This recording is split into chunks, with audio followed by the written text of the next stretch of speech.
Express Series, English for Human Resources, by Pat Pledger. Published and copyright Oxford University Press, 2007. Unit 1. Exercise 10. Good morning, David. How was your weekend? Oh, excellent, thanks. Too short, though. Yes, I know what you mean. Can we just have a word about the search for the personnel officer in Madrid? I know that it's your responsibility, but I'd like to be up to date on what's happening. Well, the job description and person specification have both been finalised and cleared with Francisco Menendez in Madrid. We're looking for someone with 2 to 5 years generalist HR experience, either an HR qualification or a degree, and last but not least, they must have high-level English skills. So, where are you planning to advertise? Well, firstly on our European intranet, although I don't think there's much chance of finding anybody in-house or in the European offices. Not sure I agree with you there. Don't forget, we took on a lot of employees with the merger in 2002. There might be some human resources potential there. Yes, you have a point there. Then I thought I'd put the vacancy with a couple of HR specialist recruitment consultancies which operate across Europe. OK. What about an ad in the Spanish HR trade paper? They have a monthly magazine, don't they? Yes, but there are very few job ads in there. I'll look into it, though. And where are you going to interview? Well, I thought I'd offer interviews in the UK and Madrid, if that's OK. It's important that Francisco Menendez is involved. As the general manager, he and the personnel officer will need to work together closely on the future recruitment campaign in Madrid. Yes, good idea. Well, David, I can see you've got it all under control. Just keep me posted, please. No problem. Oh, sorry, I've got to run. I have a meeting about disciplinary procedures in about 5 minutes. Oh, and by the way, I'll be back in the office again on Thursday, so perhaps we can talk again then. Unit 2. Exercise 11. I think that fills you in on the requirements of the job. So, could you tell me about your experience as a team leader in your present job? Yes, I've been with my present company for 5 years. I started as a member of the call centre and was promoted to a team leader 2 years ago. I'm one of 8 team leaders and we cover 2 shifts, 7 days a week. Could you explain what that involves? Yes, I'm responsible for 10 call centre operators and I report to the call centre supervisor. As you can see from my CV, I also did customer service in a production company for 6 years before that. Could you outline some of the problems you've had to deal with since you became a team leader? Well, they relate mainly to difficult customers and to 1 or 2 negative relationships in the group. Could you enlarge on that? As far as staff relationships are concerned, if the problem is not solved by discussion and liaison within the team, then we can usually move people to another team. The team leaders meet weekly to discuss the overall situation, and we operate a very flexible call centre where the staff can move around different sections to gain more experience. And how do you go about dealing with difficult customers or with customers who have a complaint? We have a directive that says that a customer who is not happy about something should be transferred to a team leader immediately. It's one of our specific responsibilities. Otherwise, my staff are instructed to tell the customer that I will call them back as soon as possible. If I'm not there, then another team leader deals with it. What aspect of your job do you like best, Melanie? I particularly enjoy dealing with customers. I think I have an ability to build a good rapport with people on the telephone, and I believe I am good at it. Why do you want to leave your present job? Part of the call centre is being transferred to another location in the south. My partner has a good job in this area, and we have 2 children at school. I don't really want to move at this time, although my company did ask me if I would like to relocate. I see. Thank you. As you know, the next part of the interview process would be an assessment centre. Unit 2. Output. 1. It is not relevant to ask someone's age. You can work it out roughly from their CV, and anyway, the important thing is whether or not they have the ability to do the job, not how old they are. 2. Yes, I totally agree, and older people have a lot of experience and knowledge to offer. Plus, they are often better employees than their younger colleagues. They're more reliable and take less time off work. 3. I'm afraid I can't agree with you on that. Older people are not as flexible. They expect higher salaries, and they get sick a lot. And they have trouble fitting into a young team. Companies want younger employees who can bring in fresh ideas and are not so expensive. 4. You can't run a company efficiently with young, inexperienced people. You need to retain older managers to train the younger ones, and you have to organise effective succession planning in a company. There should be capacity for a broad age range and diverse experience in all areas of the business. 5. I think laws on age discrimination are wrong. Why should the government be able to tell us who to hire? Only the companies know which people are right or wrong for the job. The government shouldn't tell us how to run our business. Unit 3. Exercise 1. We'd like to tell you something about conditions of employment. Of course, they'll also be described in the contract of employment and the company handbook, as well as in the offer letter. Some employment procedures are different from those in France, Marion, but there is generally more flexibility here, I think. Please ask about anything you are not sure of. So, let's start with your hours. Normal working hours are 9 to 6, Monday to Friday, with an hour for lunch. We currently operate a 40-hour week plus lunches. I'm afraid we don't operate flexi-time yet, and there may be overtime during busy periods. This is either paid or given as time off in lieu. I see. By the way, we are currently looking at more flexible working arrangements for our employees, but that's still in the future. OK. Could you tell me what happens if I'm ill? We pay for the first 12 weeks of sickness and operate a company permanent health insurance scheme, which continues to pay you after that. If you're ill, Marion, we expect you to phone in as early as possible on the first day to tell us, and then to keep us informed after that. Yes, that's clear. Could you tell me something about the holiday allowance? Your annual paid holiday is 20 days, rising to 25 after 2 years' service. You must clear dates first with your department head, of course. I have a week's holiday booked in 2 months' time. Will you honour this? I'm sure that won't be a problem, as it's only a week. We can discuss it in detail later. Great.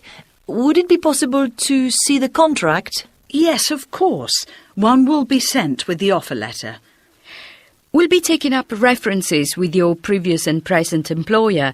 I know in France you would normally include references with your application, but as you know, here in the UK, we prefer to apply for references ourselves, which is why we'll make the offer of employment subject to satisfactory reference. Yes, I understand. I've given details of my referees on the application form. My present employer in Marseille knows I'm leaving, so you can go ahead and contact them.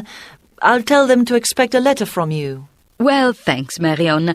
I hope you'll be joining us soon and look forward to welcoming you to the department.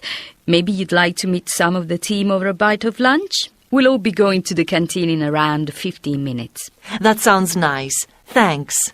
Yes, well, I'll leave Chiara to look after you, Marion. We'll get the offer letter, contract and handbook in the post within the next 24 hours. Could you please let us know if you want to accept the job offer by the beginning of next week? Right. Thank you both very much. I feel very positive about everything. Unit 4, Exercise 2. Natasha, shop floor team leader. You know, I only started here 4 months ago, but I'm already thinking about leaving. Jerry, the shop floor supervisor, is always correcting me, always telling me that things are done differently here, and he's so negative. He never gives any real help. And my team is also against me. I just don't know how much longer I can cope. I don't feel in control of the situation. Miguel, marketing director. Listen, I'm having trouble with a major project. I have put together a team of marketing staff from all our different branches, not just here, but all over the world, to work together to update our global marketing procedures. The problem is that nobody attends the meetings, and progress is slow. Several members have already asked to leave the project. Janet, departmental manager. I need help with a problem employee. He's making a lot of mistakes and is argumentative with colleagues. What's more, he's taken 20 days sick leave in the last year, and other employees are complaining about it. Several clients have also recently complained about his attitude. Holger, project manager. I've been here 7 years, and I desperately need some training on the latest regulations and accounting procedures in my field.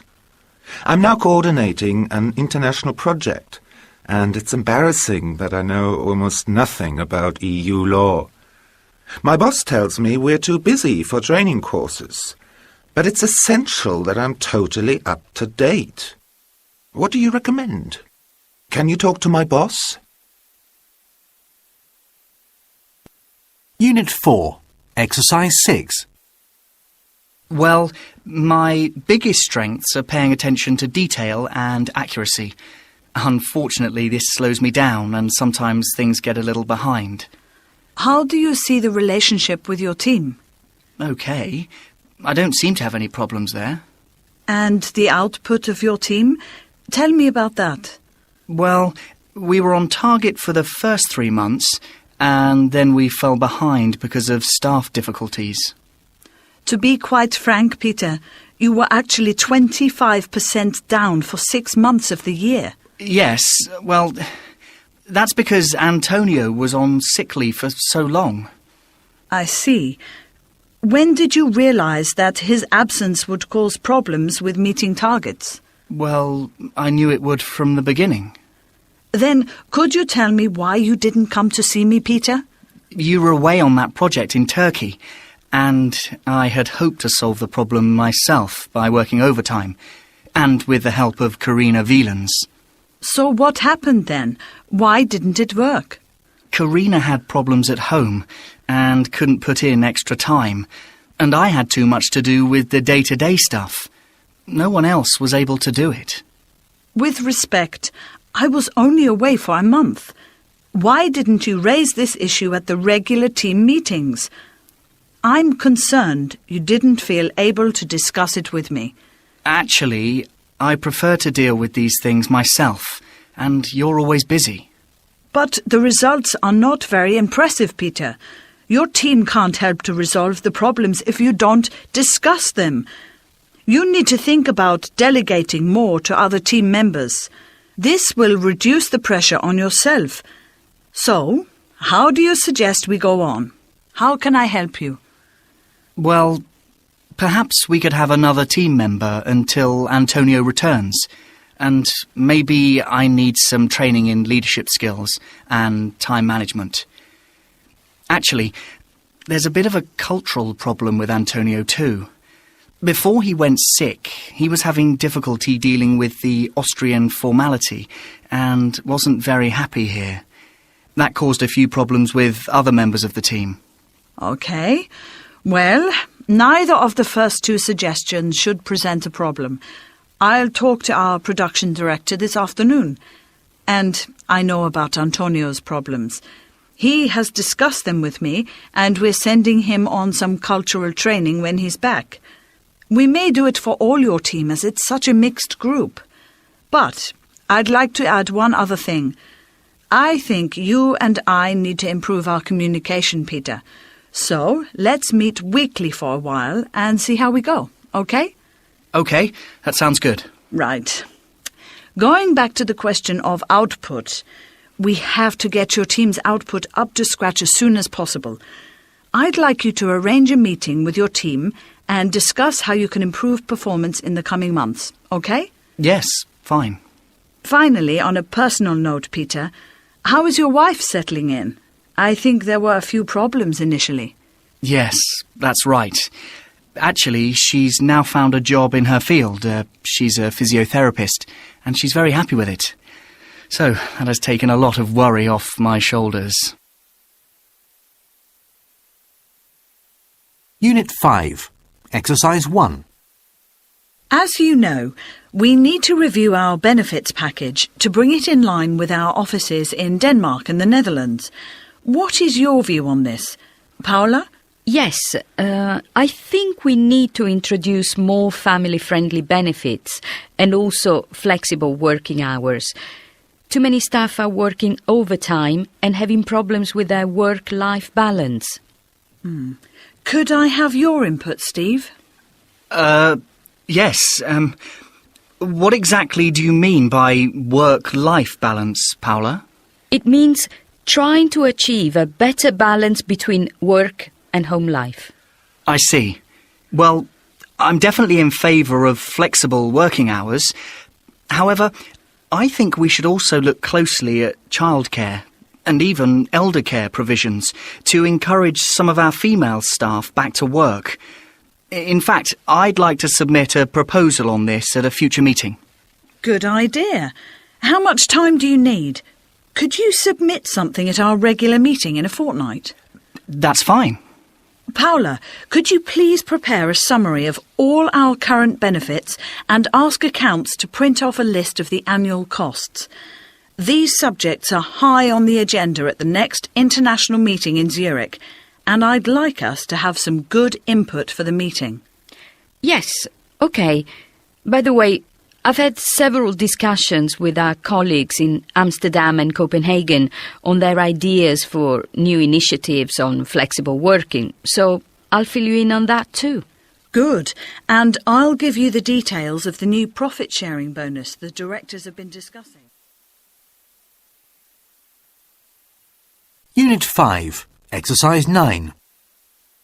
As you know, we haven't reviewed salaries for over a year. The board has agreed a maximum 5% increase from the 1st of October, and I'd like you to come back to me with recommendations for all your staff. I've produced a list here with the relevant data about each employee in marketing. That's fine. I've got one or two people who deserve more than 5%, particularly those who came from London and New York last year. They actually took a drop in salary, and they've reminded me about this several times. It's 18 months since we had our last raise, too. Well, we might be able to give more in one or two cases if you reward less in others. Don't forget, the rate of inflation is not expected to rise much in Britain this year, and so far, touch wood, we haven't had to make any staff redundant. What's the position likely to be on the bonuses at the end of the year? Will they be slashed? And are there any other staff developments on the horizon?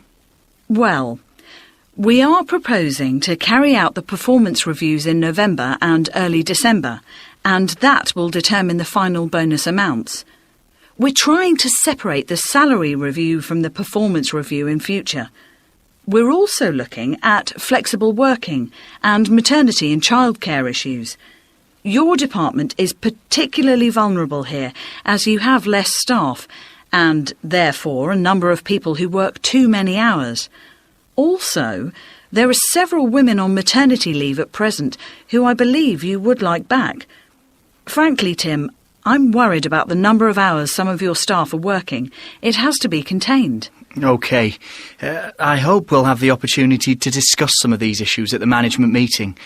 Thanks, Sophie. I'll get back to you within a week. Unit 6, Exercise 3. I'm afraid we've got a problem, Klaus. The 3% increase management agreed for the plant has been rejected by the union. Oh, what's behind it?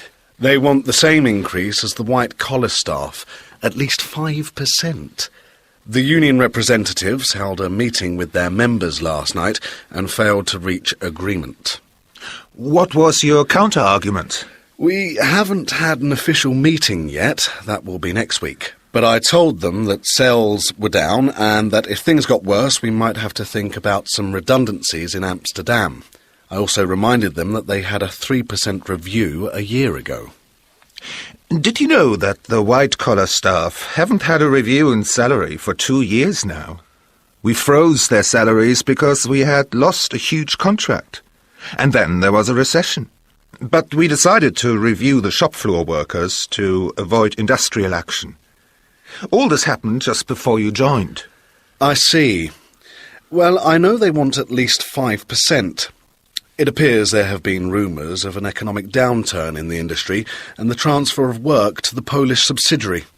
So, of course, the staff are nervous about the future of the plant. Despite this, they still feel 3% is too low and doesn't compensate them for loss of overtime over the last 6 months. It doesn't make any sense. But I must say I thought it might happen. We've got to plan our tactics. We can't offer 5%, that's for sure. But we don't want any strikes at present. Let's talk to the management committee again before the meeting. Unit 6, Exercise 8. Thank you for calling the meeting. We're happy to meet you today to work out a solution.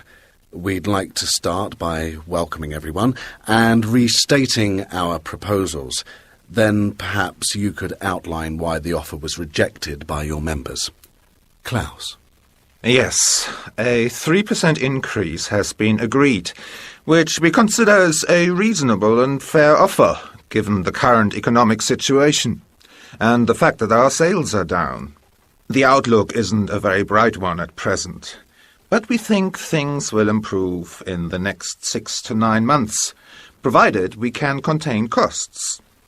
I'd also like to remind you that you had a 3% review a year ago, while the salaries of the white-collar workers were frozen. But our members aren't happy with 3%. And since overtime was stopped 6 months ago, they feel they have suffered enough. It's a difficult situation, that's true, but they want a minimum of 5%. What's more, they are threatening industrial action if they don't get it. That's a bit unfair, isn't it? I heard there are some rumours going around about transferring work to a Polish subsidiary. Has this got anything to do with it? Yes, that's right. They are worried that the plant is facing closure. That will be a disaster for an area like this, which is already facing high unemployment. You know what rumours are like. We'd like to reassure you that, as far as we are aware, there is no plan to close the plant or transfer business to Poland. Management has asked us to give you their assurances on this point.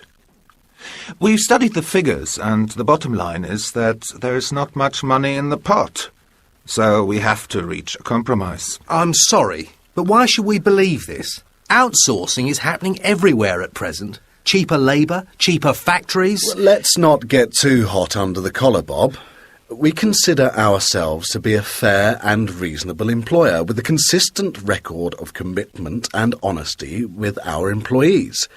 There's also the Dutch plant to consider. As I mentioned when we met before, if sales continue to fall in Amsterdam, we'll have a big problem here. We think we can deal with it, but if we have to pay out more money here, then it's unlikely we can. Listen, we'd like to put our cards on the table. If your members accept 3% now, we will give a further 1.5% in 9 months, as long as there isn't a substantial drop in sales.